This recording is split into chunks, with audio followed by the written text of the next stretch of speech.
When you don't go to Geico.com, car insurance can be confusing. Like Swedish techno confusing. Bark, bark, meow, meow.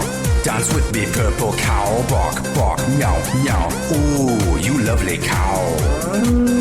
Geico makes it easy. With 24/7 access, all you have to do is go to Geico.com and you could save money on car insurance. It just makes sense. Unlike, Dance with me, purple cow. I like your moves.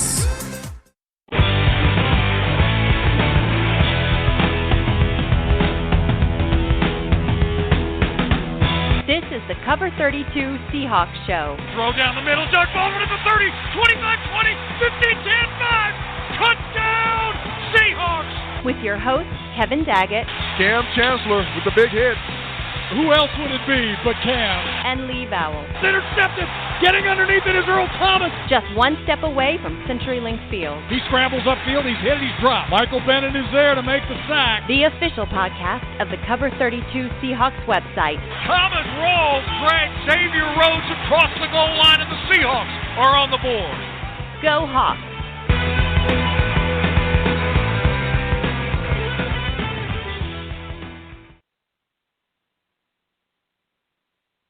Quick throw near side, reaching back, one-handed catch on the near sideline is Jimmy Graham. He had 5'11" Marcus Williams on him, no contest there, but the back shoulder throw ended up being a back one-handed reception by Jimmy Graham and a gain of 17. And welcome to the Cover32 Seahawks Show with Kevin Daggett, and I have returned this week, Lee Vowell.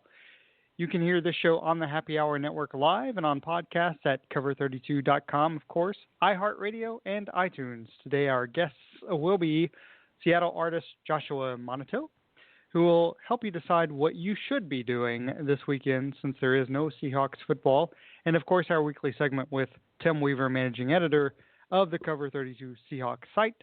This week, Tim will be looking back at Week 4 and telling us what he likes to do maybe on weekends off. So I am Lee, and Kevin is, of course, the star of the show. So, Kevin, how are you?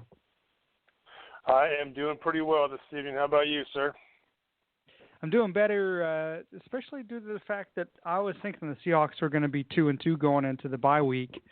And the due to the fact that how they looked against, Week 1 and Week 2 against the Dolphins and the Rams, and they scored a total of 18 points in those two games. And then last week they played kind of a bad 49ers team. And I thought going up against Jets defensive line that's going to be really, really good and is really good, and they put up as many points and Russell Wilson looked as good as he did. I'm surprised, so I'm happy going into the bye week. What do you think about Week 4? Yeah, I'm happy too. I'm a little surprised that we're tied with the lowly Los Angeles Rams at the top of the division. That's a bit of a shock. I figured they'd be in the dumper and we'd be up there with the Cardinals, but not the case. No, it's been a crazy year, really, overall. I mean, we've got the Carolina Panthers, who were 15-1 last year, not being anywhere that good this year. And we had the Patriots, who looked, because they're well coached, and I mean that sincerely, in Week 3, beat the Texans 27-0, come back no score anything against the Bills. It's really kind of been a crazy, crazy year so far. And I know that normally as a fan, I guess I like to think of not taking a week off, but I like to think as far as the Seahawks go, it's more a matter of it's better to have that bye week a little bit later in the season due to the fact that, you kind of want your players to be healthy later in the season than earlier, but they've been so banged up early. Plus, after those first 4 games, it's almost like it's nice to have that reset in Week 5, right? Yeah, I'm a fan of having the bye later in the season, but you're right. With the injuries we've had, we need some time to get healthy. And I don't know what's with all the injuries. It's kind of surprising. They're not. Well, I guess Rawls was hurt last year, but I'm grateful Paul Richardson's healthy. Another thing is too. I think was it 2 years ago they had a bye week in Week 4 or 5, and it was kind of like, man, what are they? God, it's so early. But they came out blazing, guns on fire after that bye week, and ended up going to the Super Bowl again. So, or almost to the Super Bowl anyway. Yeah, close to. But we need to get healthy for sure. Yeah, it's a good time for Jimmy Graham, who's really been awful this season. I mean, to be honest, for him to get healthy. I mean, a second year where he hasn't played well at all. Last week or a Sunday and the week before is terrible. Doesn't catch anything that's thrown his way. What's wrong with Jimmy Graham? And of course, I'm joking. Yeah, it's crazy. I think they've it's interesting because he's. It seems like they're treating him more as a wide receiver than an actual tight end, and putting them in a position to be successful instead of saying you're going to be a tight end and you're going to block first and receive second. They seem to be putting him in more of that in that receiver role, which so far seems to be working. Whatever they're doing, I'm happy. I was a little concerned about him coming off that injury because that was a huge injury, and how well they played with him after the injury last year. It's like, okay, how's he going to fit in this year? He seems to be fitting in just dandy. Yeah, 2 straight weeks of 100 yards receiving. I mean, made that incredible catch that we led off the show with, that one-handed catch. Better seen than really heard. As much as we love Rabel, it's just that catch alone was fantastic. I mean, he's been huge the last 2 weeks. Of course, against the 49ers, you think, okay, it's just a bad team. But against the Jets, that's a good team, and he still put up 100-plus yards. And that makes such a huge difference to the offense. I mean, Russell Wilson's still banged up. There's no Thomas Rawls. Christian Michael's having to carry the load. Of course, C.J. Spiller he showed up in a big way, really, in Week 4. But Russell Wilson, I mean, 133.5 quarterback rating against the Jets. How thankful are we to have this guy as the quarterback of the Seahawks? I tell you what, when you look at the other quarterbacks in the league who were taking the same year he was and kind of what's happening to them, Russell Wilson just stays consistent and keeps his eye on the prize and I don't know what it is, but the guy just seems to be so solid in his personal life, and I guess there was some marital issues, but he's solid. He's a stand-up guy, and he seems focused, and I'm grateful to have him as a quarterback for my team. Yeah, it just amazes me because he's, when he started off, now to me he was always underrated as a passer to begin with anyway. I think people underlooked that a little bit when he came into the league. He has matured and he's gotten better as a pocket passer, but I still think that was always kind of an underrated part of his game for the Seahawks. But just seeing what he truly can do when he, that one time he ran outside and got tackled. Well, he kind of gave up, and got tackled because it doesn't do any good. He's not going to be able to run as quickly around the end as he normally does, but he doesn't have to when you put up the kind of game. Now, obviously, Doug Baldwin made a great catch. Jimmy Graham on that one-handed catch made a great catch, but another throw to Graham that went for 35 yards, perfect over-the-shoulder throw by Russell Wilson that was caught by Jimmy Graham. I mean, it's just phenomenal. And then, of course, Justin Britt, the center, who we all thought, he's not going to pan out, actually seems to get a little bit better every week. And actually, according to Pro Football Focus, was one of their top 10 players, not just of the offensive line, but overall for the week. So, now that Fetty's back and he didn't have his greatest game, of course, it was his first game, but if Britt can anchor this line kind of like Max Unger, and maybe I'm jumping ahead a little bit, but if he can anchor the line like Max Unger did for so many seasons, it's going to make a huge difference, right? Oh, yeah. I mean, if you can, it's amazing. And I don't know if it's just me, but it seems like over the past few years, it's really come to fruition how important a solid offensive line is for a team. I mean, it used to be the quarterback, the running back, the defensive ends and the linebackers, and now it seems people are a lot more focused on the offensive line, and especially in our case, we've been focused on the offensive line and how important that is. But, yeah, I mean, Justin Britt, hopefully he can keep it up. Can you get to that Max Unger? We'll see. But, I mean, he seems to be growing up a little bit and taking some leadership role on that offensive line, and it's good to see. And that Ifedi's a big boy, and he doesn't seem to be afraid of anybody. Barking up with Michael Bennett in the off season. So I think we're probably hope Britt doesn't play too well. We'll lose him or have to pay him too much money, but we'll see. Well, how it goes. Yeah, maybe they got some set aside for the offensive line because as everybody knows, they're an underpaid unit on that team. But if Justin Britt continues to improve as he seems to be this season, then he might be worth paying. And you mentioned Ifedi, who of course got into some tussles with Michael Bennett in the off season. I mean, in a way, we got a big thank you to Cliff Averill because after Bennett got wrongly misused, I think we owe a lot to Cliff Averill for keeping Bennett in the game. But before we get into that, one thing, it's a bye week, so we definitely want to talk about what people should be doing on their Sunday off, or their Monday off, but mostly in their weekend off, their whole weekend off. So we now welcome Joshua Monuteaux to the show, and Josh is he's my personal favorite for a lot of reasons, but he's an upcoming Seattle artist. So Josh, thanks for being on. Hey, thanks for having me.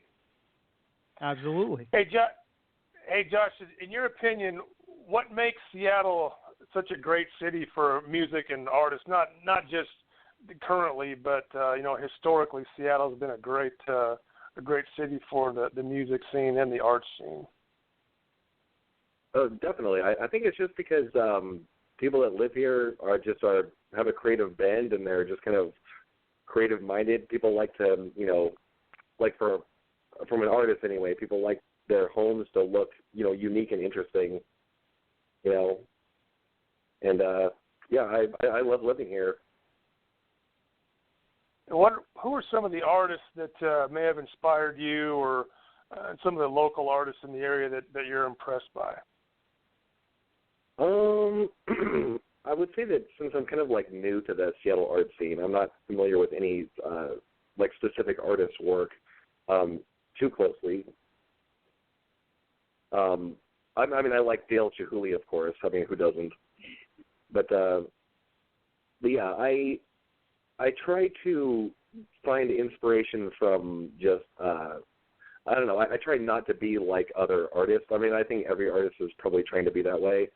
So I don't know. I can't necessarily say there's one specific artist that I am emulating or trying to aspire to be like. And I honestly I like to keep that I don't know, sort of a veil over me so that everything that I do can be sort of unique and interesting. Does that make any sense? Oh no, yeah totally, yeah. So, right. And I know you've been getting your work involved in different areas of the city. How difficult has it been for you as an artist to get your work seen, and how difficult is it, just generally speaking, in Seattle to get an artist to get their work out there? And if one wanted to do so, how do you think the best way to do that is? I would say that it has not been too difficult. I think that I try to make as much art as I possibly can, and then just find bars and restaurants around the area that are hanging art up from people that live in the community, or a lot of bars and restaurants have rotating art displays, and so it's not difficult at all, really. I mean, I just you find out who at the establishment is in charge of picking out the art, and you contact them and send them a couple of samples, and get on their rotating schedule. So I guess I haven't had a really difficult time displaying my stuff publicly. I think that displaying things in a gallery is a different story that I really don't know very much about, but I'm looking forward to getting more involved in that world. So how did you find out? Go ahead. I'm sorry. I'm sorry. Go ahead. No, you. Well, I was just going to say, how did you discover the bars that you are involved with now? Is it just word of mouth, or did you know somebody? Is that how you got in? No, it's just from going there. I just I keep my eyes open pretty much wherever I go, looking for like a restaurant that's got a big wall that's got some art on it.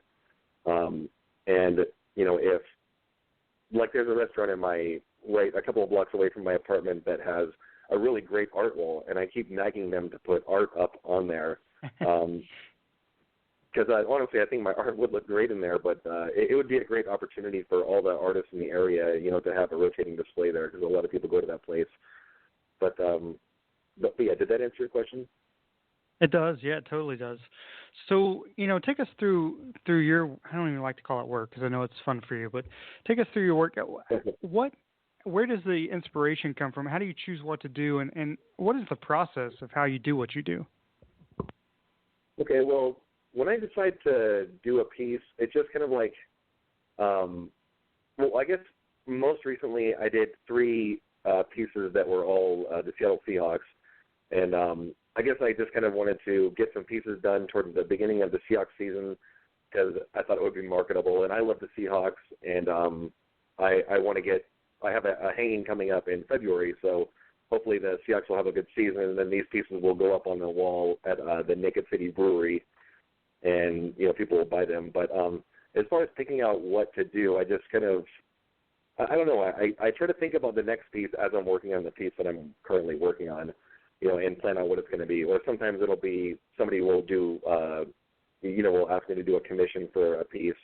So, for instance, I did 4 pieces recently, and it was, the subject, of course, was picked up by the client. So in terms of process, what I usually do is start out with a photograph and then make a drawing based on the photograph and then turn that drawing into an overhead transparency. And then I have one of these old school 3M overhead projectors like you had in grade school. And then I put the transparency on there and shine it up onto everything I make pretty much is on plywood panels. So I shine the projection up onto a plywood panel and then assemble the art based on the projected image. So, yeah, using different mediums. Like I use acrylic paint sometimes, or I like to use The Stranger, which is like a free local Seattle publication, like a newspaper. And it's got a lot of color in it, colorful ads and stuff like that. And so we'll go through The Stranger and chop it up and divide out the different colors and, sort it out into piles. So I'll have like a blue pile and a red pile and a yellow pile and a black pile and a white pile, and then go about assembling the art based on the colors available from The Stranger. But I also use, construction paper and craft paper and stuff like that. But yeah. That's quite a process, I have to say. Yeah. Well, the thing is, I really can't draw that well, to be honest with you. Or like I can't, sit down to a sketch pad and draw something that looks great, or like I can't sit down to a canvas and make a painting. I kind of like lack the ability to do that, but I still really want to make art badly. And so I just kind of thought creatively about it and tried to find workarounds to, circumvent my lack of ability and to still create the artwork that I wanted to create. And so it probably has a couple of extra steps than, maybe some other artists, but the end result is what I love. Actually, I love the whole process, but I really love the way that this technique that I've kind of developed, I don't necessarily know that I've invented it, but I don't know anybody else is doing this. I think it's fun to make art that looks like the art that I make and know that I lack the ability to actually do that. It's a couple of extra steps, but it's good looking stuff, though. Hey, Jess, what's been your best experience so far showing your art in Seattle? It's definitely got to be a show that I had was June 11th of this last summer. A friend of mine and I had been talking about having a show together at this place that's not far away from my apartment called the Fremont Abbey, and it's literally an old abbey that they've converted into a space for public performances, music and art and stuff like that. And our plan was to rent out the downstairs of the abbey because a little bit cheaper than renting out the upstairs, because the upstairs is like a big concert hall. The downstairs is kind of like a gallery. And we were going to rent it out and then have like a split show between her and I. And the cost ended up being a lot more than she was willing to put up. And so she backed out, and I went forward and did the show by myself, using GoFundMe to pay for the rental of the space. But yeah, I got to hang up all my art. I was listed in the Stranger, that publication that I was mentioning before, as a featured event for the weekend, and had a really huge turnout, and it was just a really, really, it was definitely my peak of my artist, experience for sure. That's awesome. Now, Josh, Lee tells me you're a bit of a follower of the grunge, and I guess, for most people, if you ask them who's the biggest inspiration to the grunge scene, most people would probably say Nirvana. But I got to tell you, there were some guys in my high school who formed a band called Malfunction, and the main guy there was Andy Wood, and they ended up he ended up starting a band called Mother Love Bone, and then for those who know grunge, everybody knows the tragic ending to Andy's life. But I'd say he was one of the bigger influences also. Who, in your opinion, is some of the bigger influences for the grunge scene in Seattle?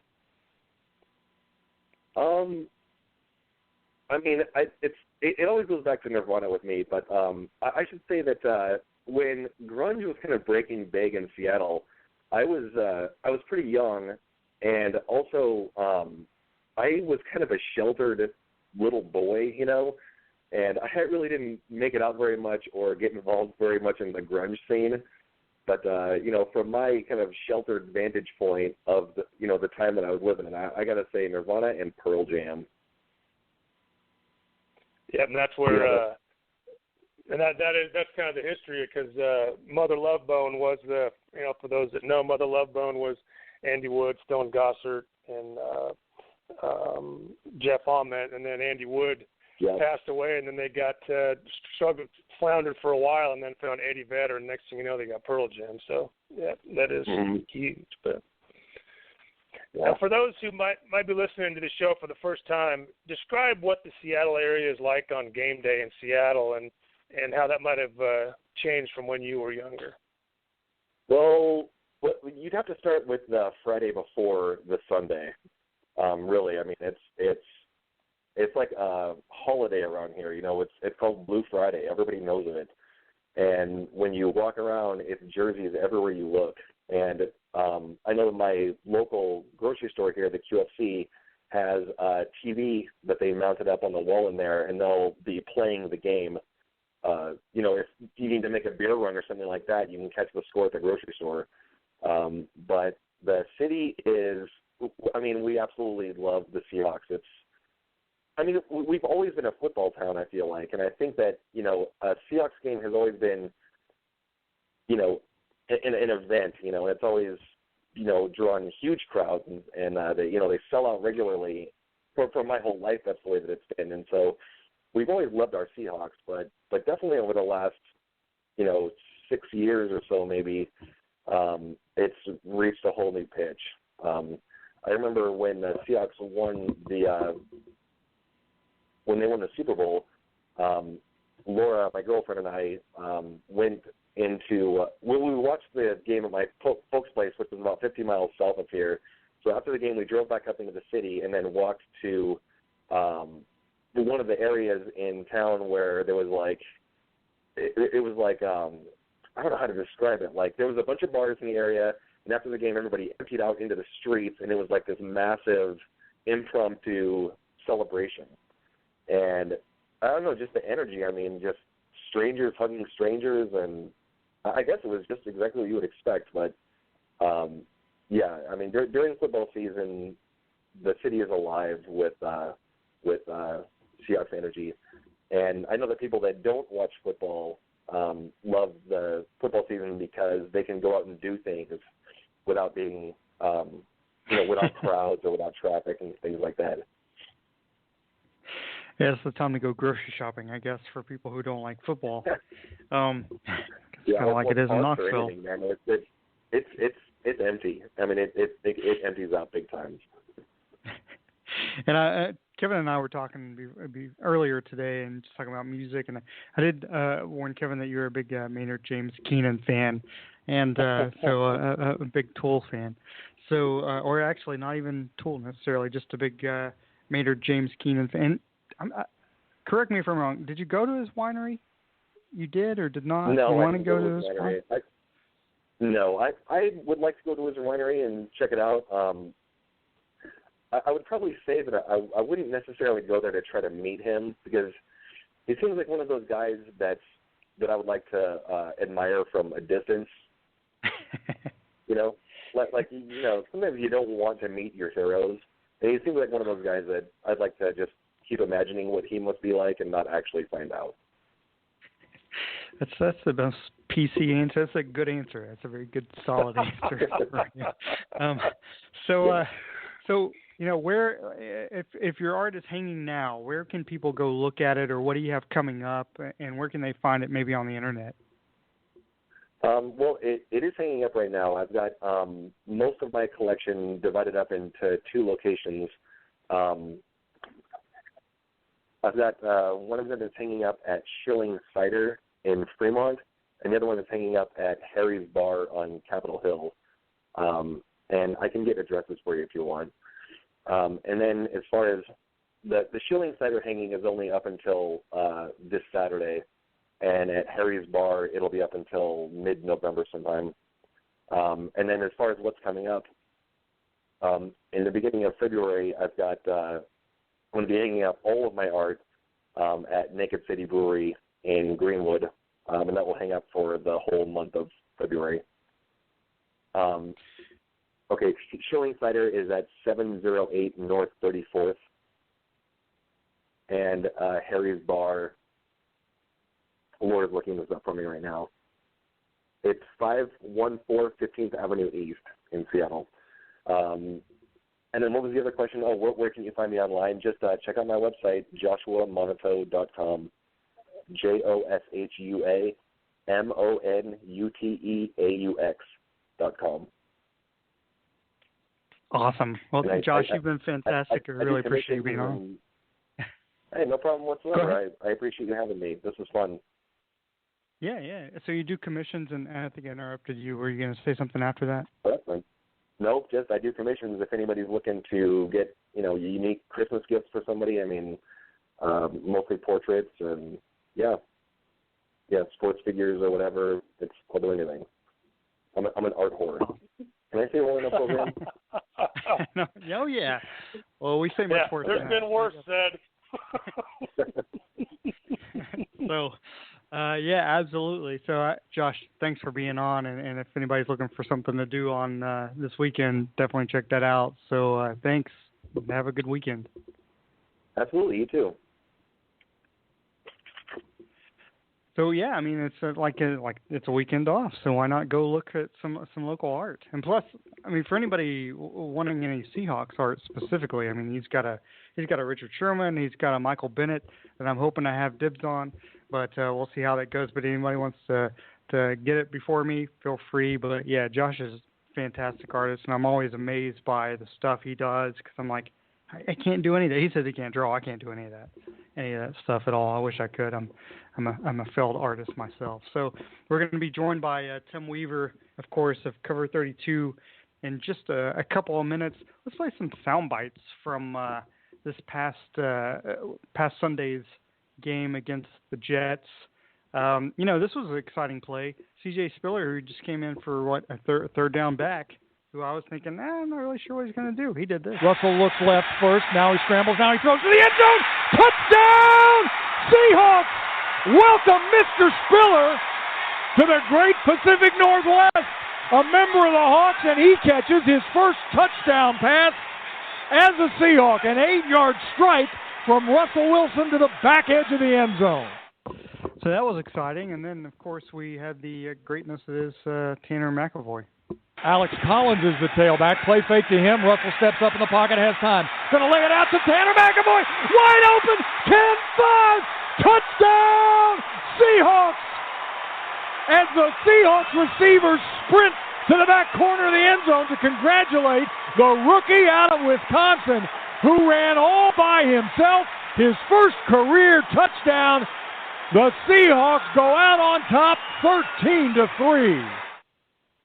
So is it true, Kevin, that you can only hope to contain Tanner McEvoy? You actually can't control him. Is that the case? How open was that guy? I mean, that was ridiculous. They're like, Tanner McEvoy, welcome to the NFL. Nobody's going to cover you because nobody knows who you are. Oh, actually, that's like literally the truth. It's like when I was watching it live, it was like I watched the game and I was like, I don't think they knew that guy was even on the field. So it was kind of funny, but it was fun to watch. So, Kevin, you want to tell us a little bit about our wonderful managing editor of Cover32 Seahawks site?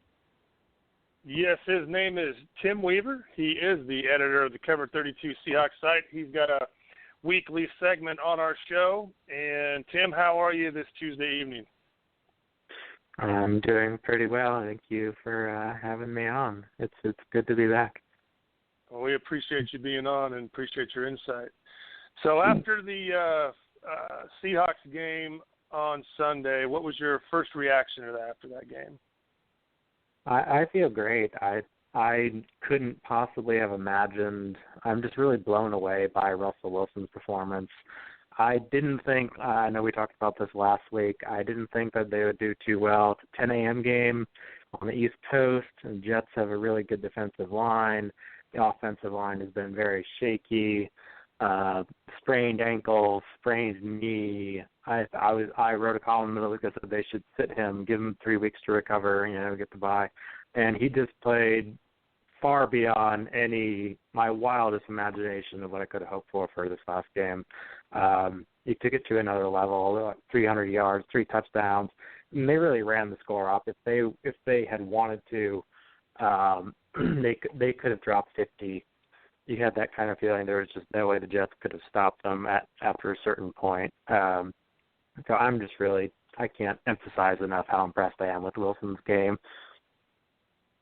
Yeah, I thought that Jets defensive line, I mean, everybody talks about how good they are, but Justin Britt, he had probably about the best game of his career as a Seahawk so far against that really good line. Why do you think that was? I wish I could say.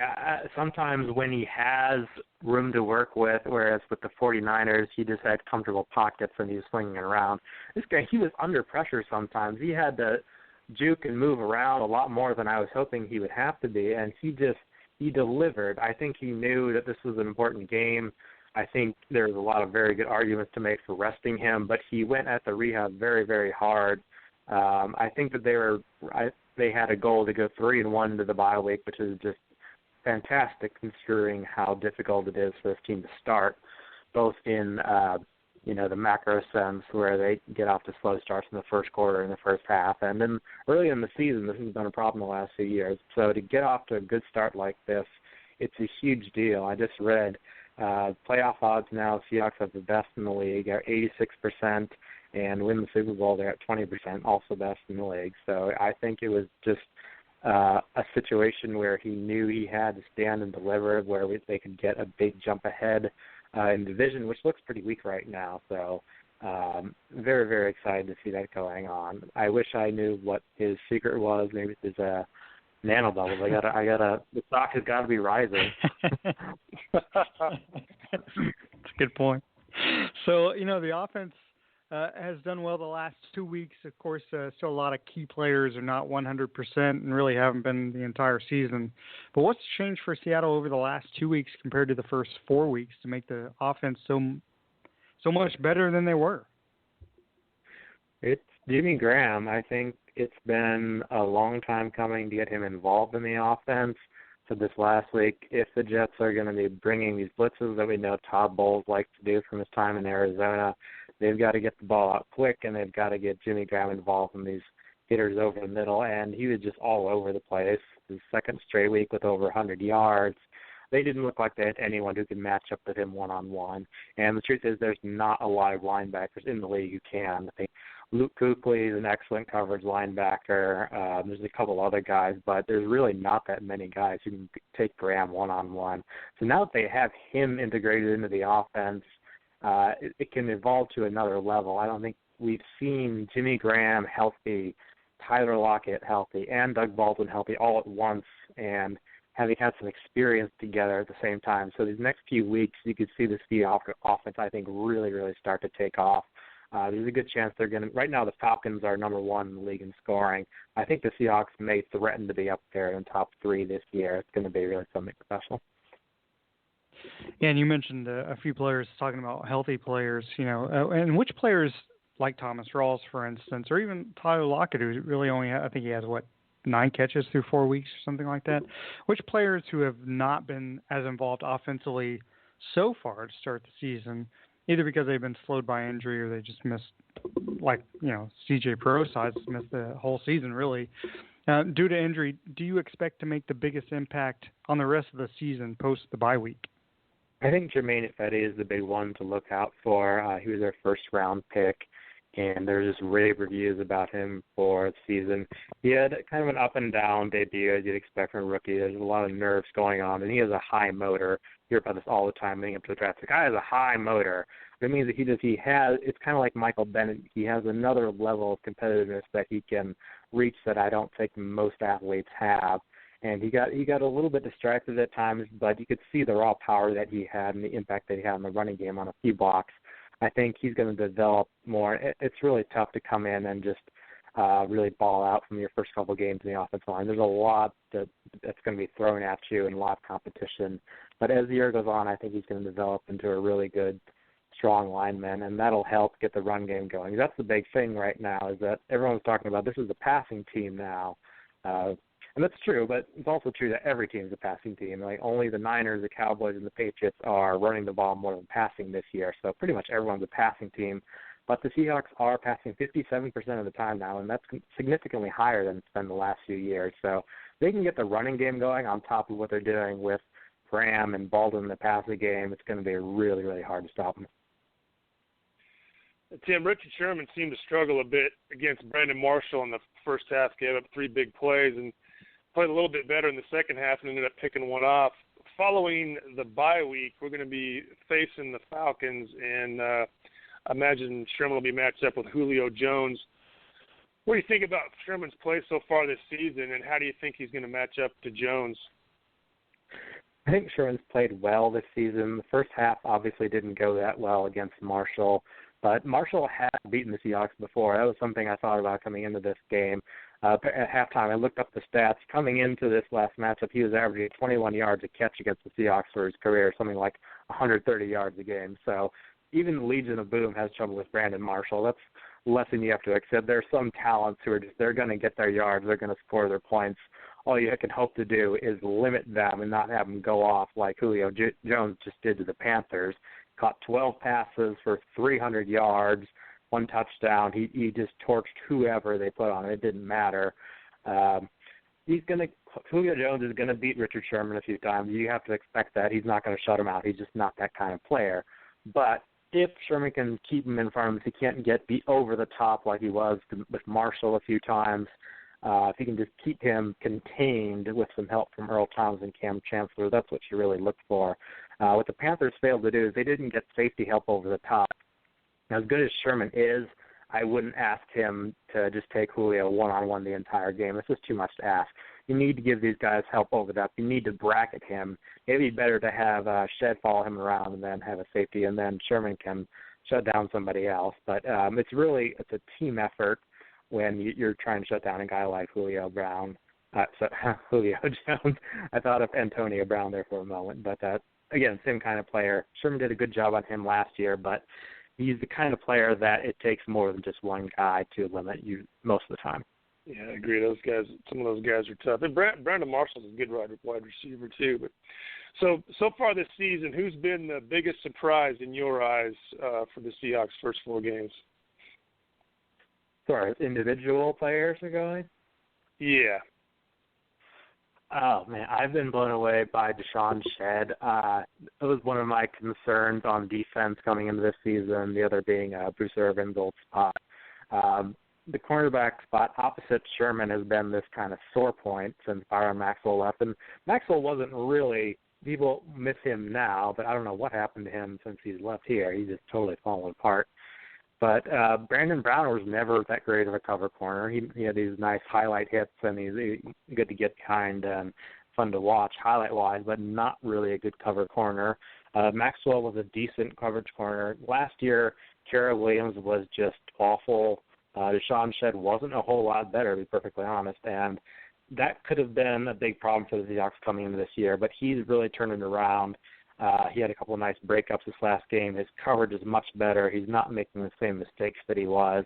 And he and Jeremy Lane together, they kind of switch back and forth between that nickel and the other outside spot, and having that locked down just really, it gives the Seahawks an assurance that they didn't have last year. Remember, we were getting burned by the Bengals. A.J. Green had a big game. Greg Olsen. There was just several games where that right cornerback spot was just really, really too raw. So they got that fixed now, which is a big deal.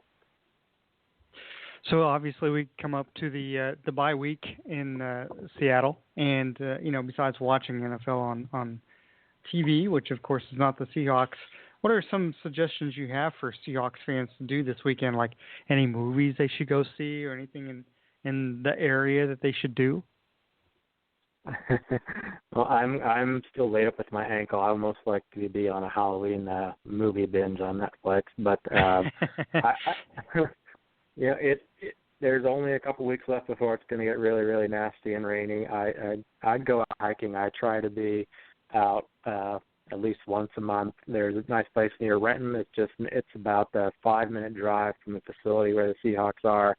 Can't remember the name for the life of me, but I went there during the rain a few months ago, and I got some incredible pictures out on a little rain hike. That's my favorite thing to do in Seattle when I'm not watching football or drinking coffee or doing any number of stereotypes that I can think of. That's right. I do like to get out in nature here. It's really pretty. I'm from the Midwest. Everything is just flat and boring there. Really, you got to take advantage of what you have here.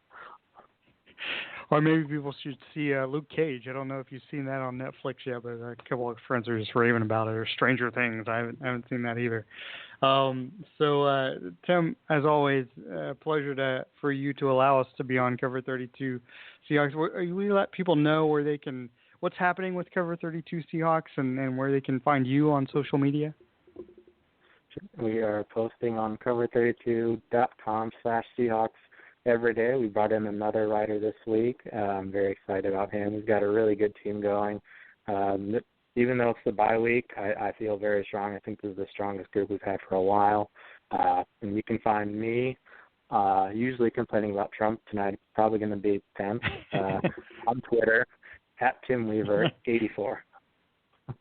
Awesome. Thanks, Tim. And people they joke about the vice presidential debate, but the last vice presidential debate, 50 million people watched, and the one before that, 70 million. And people turn out and they watch these vice presidential debates. I mean, they could be a little bit of a difference. Biden was hilarious the last time. I thought that was a lot of fun. Yeah, absolutely. I mean, nothing beats the one with the guy who had the hearing aid, but I guess. But it was fun. So anyway, Tim, thanks for being on, and we'll talk to you soon. All right, thank you. The guy that had the hearing aid, that's classic. Yeah, I was trying to remember. Was that Ross? Was that Ross Perot? I can't remember his name either. I don't know what I'm laughing about. That was pretty funny. It's funny because I'm joking about his hearing aid, and I'm trying to adjust my earbud in my ear. What'd you say? So, what are you doing this weekend? There's no Seahawk football. Are you doing anything fun? If it's nice weather, I think I'm going to go ride my motorcycle. We'll see. I haven't been out on that too much since I got it, but. Yeah, well, anybody doing anything locally, I guess, if you have heart condition, you probably should not watch a Tennessee football game. That would be one thing you shouldn't do. So, yeah. I don't know. Or Washington looked amazing against Stanford. So I know you're not a graduate of Washington, but it's good for the city of Seattle. It's the 44-6 destruction. I tell you what, So man, they shut old McCaffrey down. That was impressive. I've got some buddies that have season tickets, and they said it was just electric tailgating beforehand and the whole deal. But they blew them out. That's what you run around the track before the game. Stuff like that. It'd be fun. I don't know. So anyway, that's our show. It's a short show because it's the bye week, basically. So we're going to end the show with a little bit of Earl Thomas post game. If I downloaded the right thing. So, but anyway, Kevin, you have, of course, the final words. Go Hawks! With Earl Thomas, and the Seahawks defense has been exemplary through the first 3 weeks. You guys got some turnovers today. Yeah, man. We've been working really, really hard in practice. And, the first couple of games, man, it didn't really go our way as far as turnovers. But today, man, it's something about this stadium and something about New York. We always play good here. This is the third straight game you won here. It's the first time the Seahawks have beat the Jets on the road in quite some time. What was the key for your guys' victory? Just to be us, do what we do in practice. You can't change. Like, once you got a plan, you got to stick to your plan. And we did a great job of that. Our D-line did great against the run, and that's what sets the tempo. Without our front, us in the back end, we can't do anything. So credit to them. They did a good job of containing this guy. Sherm, Cam, we all had our ops. Just feel good for the ball just to be bouncing our way. Sherm had 2 interceptions. He nearly missed another. What kind of game did he play? Man, he's the best corner in the league. Anytime you have a tough task like holding Brandon Marshall, and then just how he did it today. It didn't all go his way, but the dude got so much heart. He overcame adversity, and 2 big ones. To win on the road like this, what does this mean for you guys and your defense? It just makes us more powerful. Of course, we made some mistakes. And, on that pass where I thought, it was a dead ball because his hand was going forward, we just got to finish better.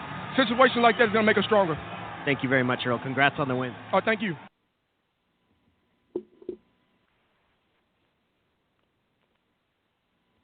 When you don't go to Geico.com, car insurance can be hard. Like early 90s heavy metal hard. I'm yelling and screaming, and I'm loud. Roar! Geico makes it easy. You can review and update your policy or report a claim on Geico.com or the Geico mobile app. Because shouldn't we all have a little less stress in our lives? I'm not even upset about anything.